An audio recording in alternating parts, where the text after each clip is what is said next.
Lu pernah ngerasa nggak sih, makin kesini tuh HP murah tuh makin pura-pura mewah? Serius, brother. Sekarang ini banyak banget ponsel entry level yang tampilannya udah kayak flagship. Bodinya kinclong, kotaknya dikasih embel-embel 5G, chipsetnya dikasih nama panjang biar kelihatan keren. Dan yang paling penting, narasi promosinya kayak lagi jual mimpi. Tapi pertanyaan paling penting dari semua itu adalah, beneran bisa ngikutin gaya hidup kita yang brutal nggak? Lu tau lah, mahasiswa zaman sekarang tuh nggak bisa hidup cuman buat chatan doang. Satu HP harus bisa buat multitasking. Pagi buat Zoom, siang nonton anime sambil scroll TikTok, sore edit tugas, malam push rank, dan semuanya harus jalan smooth. Kalau nge-lag dikit aja, auto dibuang ke ujung kasur. Nah, makanya pas gue denger Vivo ngerilis Vivo Y19s GT 5G, gue sempet mikir gini, wah, ini HP lagi-lagi jual embel-embel 5G buat nutupin jeroannya yang pas-pasan nggak ya? Ternyata nggak sesimpel itu, cuy. Bukan sekadar nama keren, tapi ada isinya.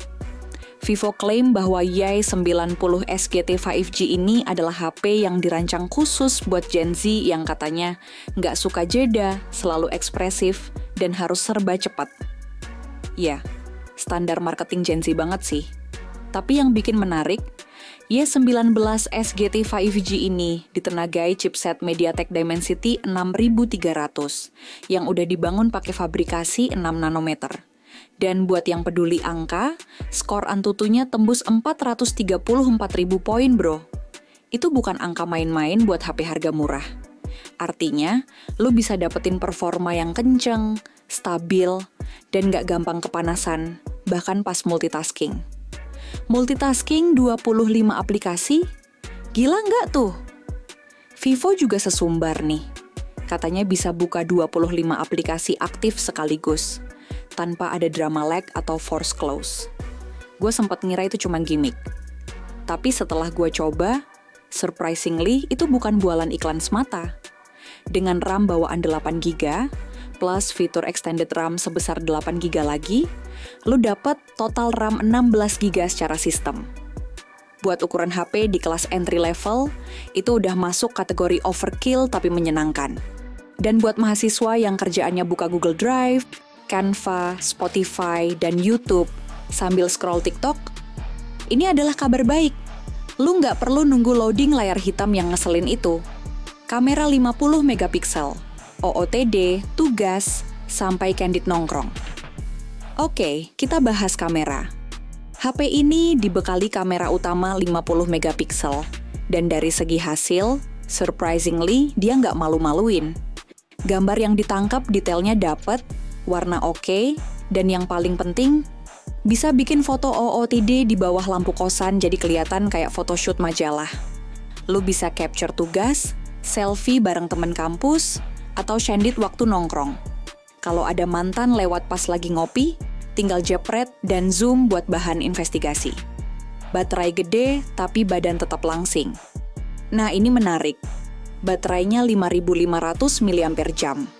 Tapi bodinya masih kerasa enteng dan tipis. Vivo pakai teknologi BlueFold, yang katanya bisa bikin baterai gede masuk ke bodi ramping. Gue cobain buat pemakaian normal. Chat, scroll, nonton YouTube, push ML, dan bisa tembus 1 hari penuh. Dan yang bikin tambah pede, mereka kasih 5 tahun proteksi baterai. Artinya, selama 5 tahun ke depan, lu dijamin nggak perlu gonta-ganti charger mulu. Tapi jujur aja, ya, proteksi baterai 5 tahun tuh agak gimmicky juga sih. Karena kebanyakan dari kita, HP harga segini belum tentu dipakai sampai segitu lamanya juga. Tapi, ya, buat yang niat nikah sama HP-nya, ini bisa jadi nilai plus. Desain kuat, siap dipentalin tanpa nangis. Lu pasti pernah nggak sengaja ngelempar HP pas buru-buru. Atau jatuh dari meja pas lagi ngecas, terus ngarep layar nggak retak. Nah, Y19s GT 5G ini diklaim punya perlindungan kelas militer. Udah dapet sertifikasi SGS 5 bintang, terus punya IP64 Dust and Water Resistance, dan katanya tahan banting ekstrim. Gua uji coba, gua lempar dari meja ke karpet, nggak kenapa-kenapa. Gua coba bawa kehujanan tipis sambil nge-scroll maps, masih hidup.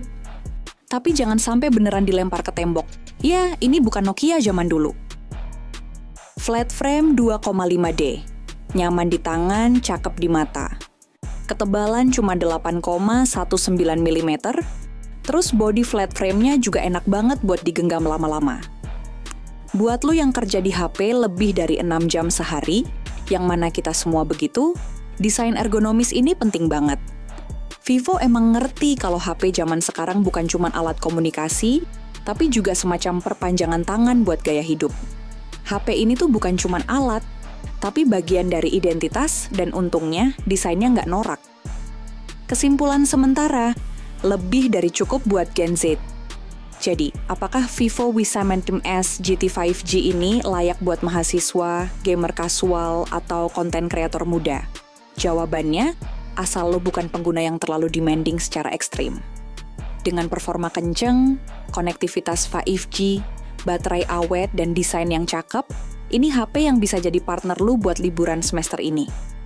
Diajak nugas oke, diajak healing juga bisa, dan yang paling penting, budget friendly tapi nggak malu-maluin. Tapi ya itu, jangan berharap hasil kamera setara flagship, atau performa setara HP 8 juta. Ini entry level yang pinter nyamar, jadi mid-range. Jadi, buat lo yang lagi cari HP buat temenin semester baru, atau pengen ganti HP yang sekarang udah mulai minta pensiun, Vivo Y19S GT 5G ini layak banget buat masuk list. Nggak cuman ngasih performa yang stabil dan desain kece, tapi juga berhasil keluar dari jebakan HP entry level yang cuma menang di angka. Ingat ya, HP yang bagus tuh bukan yang paling mahal, tapi yang paling bisa nyesuain sama kebutuhan dan gaya hidup lo.